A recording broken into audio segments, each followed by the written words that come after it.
Prashant बनकरला doctor तरुणीने propose केलं होतं। डॉक्टर तरुणीच्या आरोपांवर आता संशय।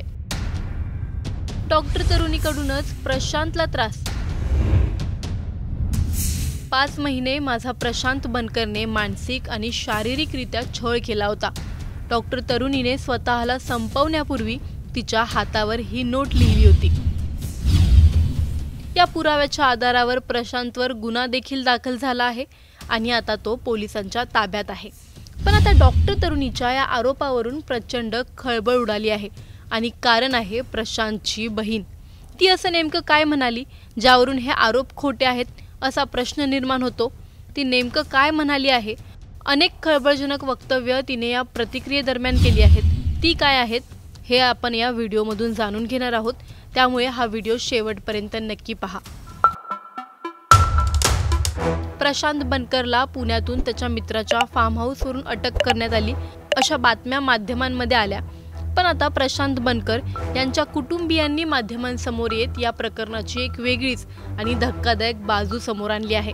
प्रशांतचा आणि डॉक्टर मुंडेंचा एक बेसिक संबंध काय होता, तो म्हणजे प्रशांतच्या घरातच संपदा मुंडे या भाडेकरू म्हणून राहत होत्या। त्या वरच्या मजल्यावर रूममध्ये राहत होत्या आणि खालच्या घरात प्रशांतची फॅमिली राहत होती। हा त्यांचा बेसिक ओळखीचा मुद्दा। आता त्यांची ओळख नेमकी कशी झाली होती हे पाहूयात। प्रशांत बनकरच्या बहिणीने या प्रकरणात खूप मोठे दावे केले आहेत। तिने माध्यमांना प्रतिक्रिया दिली आहे की मॅडमनं प्रशांतला मोबाईलवर मेसेज करून प्रपोज केलं होतं। आमच्याकडे याचे पुरावे आहेत, आम्ही ते पोलिसांकडे दिले आहेत। प्रशांतच्या मोबाईलमध्ये सगळं चॅटिंग आणि रेकॉर्डिंग आहे, त्यात कळेल माझ्या भावाला त्या किती टॉर्चर करत होत्या। माझ्या भावानं त्यांना एकही कॉल केलेला नाही। माझ्या भावानं त्यांना नकार दिला होता, बोलणं सुद्धा थांबवलं होतं। लक्ष्मीपूजनाला त्या आमच्या घरीच होत्या। त्यांनी रांगोळी काढली, पूजा केली, त्यावेळी सगळ्या फॅमिलीसोबत फोटो काढले। तेव्हा प्रशांतनं काढलेले काही फोटो त्यांना आवडले नाहीत, त्यामुळे त्या प्रशांतला म्हणाल्या सुद्धा की हे असे फोटो कोण काढतं, नीट फोटो काढता येत नाहीत का? त्यावर प्रशांत त्यांना म्हणाला, असं बोलू नका माझ्याशी, मला आवडत नाही। प्रशांतच्या बहिणीची ही प्रतिक्रिया नीट पहा। त्यात त्यांनी सांगितलं आहे की त्यांची ओळख पहिल्यांदा कधी झाली आणि त्यांनी नंबर कधी एक्सचेंज केले। आमचं रिलेशन एवढं क्लोज होतं आणि मेन म्हणजे भैया आहे ना जास्त क्लोज, म्हणजे त्यांच्यात रिलेशन, कारण तो कधीतरी येत होता। तो मुंबईला होता तेव्हा पण, पुण्याला होता पण तेव्हा पण त्याच्याकडे त्यांचा नंबर वगैरे असं ह्या वर्षात काय, उलट आमच्याकडे होता पण त्यांचं जास्त आला तरी तो सॅटर्डेचा संडे जायचं, जास्त कॉन्टॅक्ट नव्हतं। पण तो मागच्या मंथमध्ये 8-10 दिवस तो तब्येत ठीक नव्हती, त्यावेळेस तो इथं आला होता। मला वाटतं 8 दिवस राहिला होता। त्यावेळेस त्याची ट्रीटमेंट पण म्हणजे त्यांनी दिली होती, तेव्हा त्यांची जरा ओळख झाली। ओळख झाल्यानंतर ना मग तो इथं थांबला, बरा झाल्यानंतर तो पुण्याला गेला। पुण्याला गेल्यानंतर ना मग त्यांनी तिला असं विचारलं लग्नाबद्दल, प्रपोज केलं होतं, ते आहे सगळं आमच्याकडं। त्यांनी प्रपोज केल्यानंतर सगळं सांगितलं, मॅडम असं नाही, म्हणजे रिलेशन आपलं ही आहे, आम्ही क्लोज मानतो, असं नाही, असं माझ्या मनात काय नाही। त्यांनी स्पष्ट त्याची बाजू मांडली होती। त्यानंतर त्यांचं कॉन्टॅक्ट नव्हतं, म्हणजे प्रपोज केल्यानंतर नाही म्हणल्यानंतर कॉन्टॅक्ट नव्हतं अजिबात। त्यानंतर ना इथं आल्यानंतर, लक्ष्मीपूजन दिवशी आल्यानंतर सगळं ती घरातलं सगळं तिने दिवाळीचं केलं होतं। रांगोळी काढून आईला फराळ बनवलं, सगळं फटाकडे वाजवले, फोटो काढले।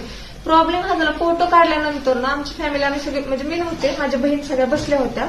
त्यानंतर माझी बहीण इथंच होती मोठी, ती सुद्धा, आणि हे दोघे इथंच बसले होते।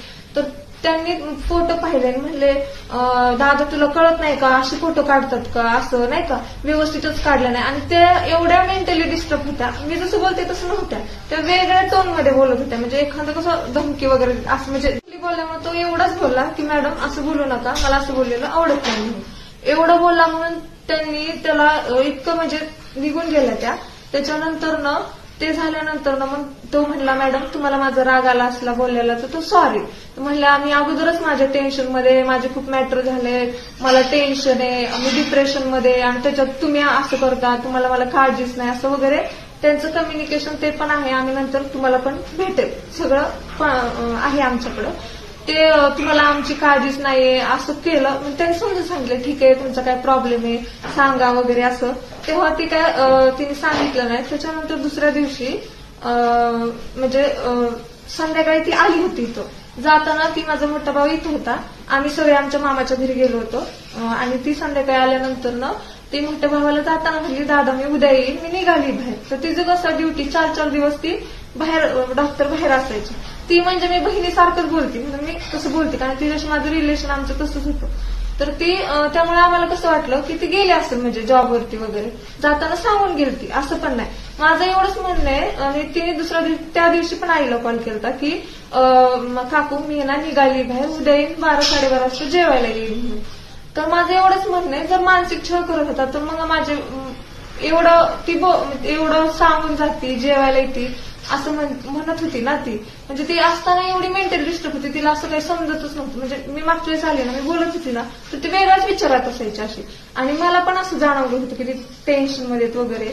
पण त्यांनी असं आम्हाला कधी काय एवढं असताना आम्हाला पण माहित नव्हतं की त्यांचे एवढे बाहेर हे येत. माहिती असतं तर आम्ही पण काहीतरी विचार केला असतो ना त्याच्यावर. माझ्या आवडी खूप साधे आहेत, शेती व्यतिरिक्त म्हणजे त्यांना काही माहिती नाही. त्यांनी मुलीसारखा तिला जीव लावला. ही गोष्ट तुम्ही तिच्या आई वडिलांना विचारा. ते हिथं आल्यानंतर ना देवाला सुद्धा नेलं होतं तिच्या आई वडिलांना. माझ्या आई वडिलांनी राहिले होते, त्यांचा पाहुणचार सुद्धा केला होता. ही गोष्ट लांबची नाही, ह्या महिन्यातलीच आहे. सगळं केलं होतं. मला एवढंच म्हणणं आहे की ज्या वेळेस माझा भाऊ जर तिला मानसिक छळ करत होता तर मग ती आई वडिलांना तर सांगतच, मुलगी म्हटलं ठीक आहे नाही सांगितलं ती एवढी क्लोजली नसती ना. आणि शेवट म्हणजे लक्ष्मीपूजन दिवसापर्यंत जर एखादी म्हणजे मी मुलगी, मला जर ह्या घरातला मुलगा टॉर्चर करतोय, ती डॉक्टर आहे असं बी नाही, आपल्यापेक्षा ती डॉक्टर आहे, तिला जरा तरी नॉलेज होतं ना, ती कसं काय मग म्हणजे फॅमिली मिक्स झाली काय, तो इग्नोर करत होता तरी का गेली असं फोटो काढलं. तसं जर एखादा मुलगा एका मुलीला जर मानसिक त्रास देतोय, ती मुलगी त्यापासून लांब जाईल का त्या मुलाच्या पाठीमागे जाईल. मला एवढंच विचारायचं सगळ्यांना की मग जर तुम्ही म्हणताय ना मानसिक छळ केला आणि तिने काही लिहून द्या हातावरती, आमच्याकडे प्रूफ आहे, आम्ही सिद्ध करणार आहे माझा भाऊ निर्दोष आहे म्हणून.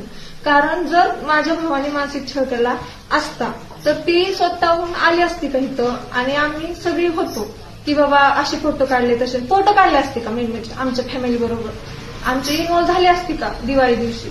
आणि तिने दुसऱ्या दिवशी सकाळी पण खूप टॉर्चर केलं. तर इथून त्याचा फ्रेंड आजारी म्हणून गेला तर तो कंटिन्यू तिला म्हणजे कॉल करत होता. त्याला कॉल करत होता. तो म्हणाला तुम्ही मला एवढे कॉल करताय, मी गाडी चालवतोय, तुम्ही मला खूप म्हणजे ती म्हणली तुम्हाला माझी काळजीच नाही, मी माझे एवढे प्रॉब्लेम सांगते.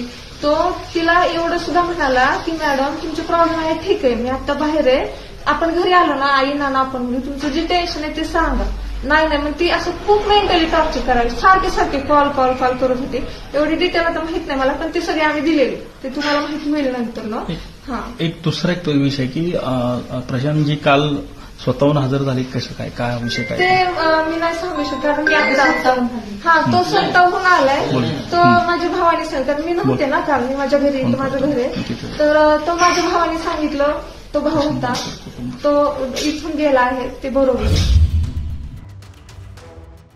प्रशांतच्या कुटुंबियांचा असा दावा आहे की त्यांनी प्रशांतला 15 दिवसांपूर्वीच लग्नासाठी विचारलं होतं, पण त्याने स्पष्ट नकार दिला होता.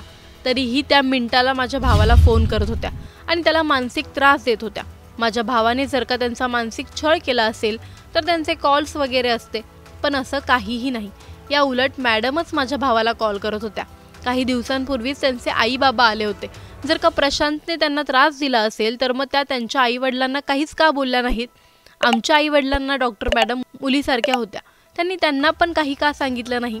या प्रकरणाची चौकशी व्हायला हवी. तर प्रशांत बनकरच्या आईंनी अशी प्रतिक्रिया दिली की मॅडम तर आमच्या मुलाला दादा बोलायच्या, त्या आम्हाला घरच्यासारख्या होत्या. त्यांनी आमच्या मुलाचं नाव या प्रकरणात का घेतलं, त्यांच्या हातावरील ती नोट त्यांचीच आहे का, आणि दुसऱ्या कोणी आमच्या मुलाचं नाव का लिहिलं असेल आम्हाला माहीत नाही.